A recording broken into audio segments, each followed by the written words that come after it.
ఆయన ఏదో నేను 2023లోనే గూగుల్ని అదానీ రూపంలో తీసుకొచ్చేసాను, అదే మొదలైంది అనేటువంటిది ఆయన మాట్లాడుతున్నారు. ప్రజలకు కొన్ని వాస్తవాలు వివరించాలనుకుంటున్నాను.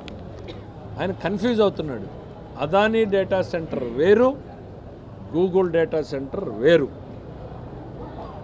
ఆయన అదానీ డేటా సెంటర్కి నేను 2023లో జీవో ఇచ్చాను, అదే ఇప్పుడు రూపాంతరం చెందింది, వాళ్ళు కూడా ట్వీట్ చేశారు అని చెప్తున్నారు. జగన్మోహన్ రెడ్డి గారికి క్లారిటీ ఇవ్వదలుచుకున్నాం. పోనీ అదానీ నువ్వు తెచ్చావని నువ్వు భ్రమపడుతున్నావేమో.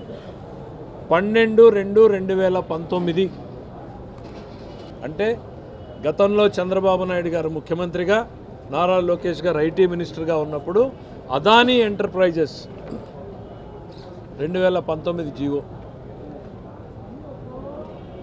ఆ రోజున అదానీ ఎంటర్ప్రైజెస్ని మొట్టమొదటిసారి విశాఖపట్నానికి ల్యాండ్ అలొకేట్ చేస్తూ 89 ఎకరాలు ఒక దగ్గర, 300 ఎకరాలు ఒక దగ్గర, 100 ఎకరాలు ఒక దగ్గర వాళ్ళకి అలాట్ చేయడం జరిగింది.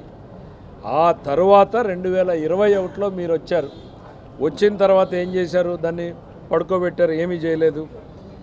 మొత్తం మీరు ఇచ్చింది తర్వాత ఏం చేశారంటే 30 మెగావాట్ల ప్రాజెక్ట్ అన్నారు. ఇదిగో జీవోలు, మీరు ఇచ్చినటువంటి జీవోలు. ఆ తర్వాత దాన్ని మోడిఫై చేసి ఒక 3 జీవోలు ఇచ్చారు.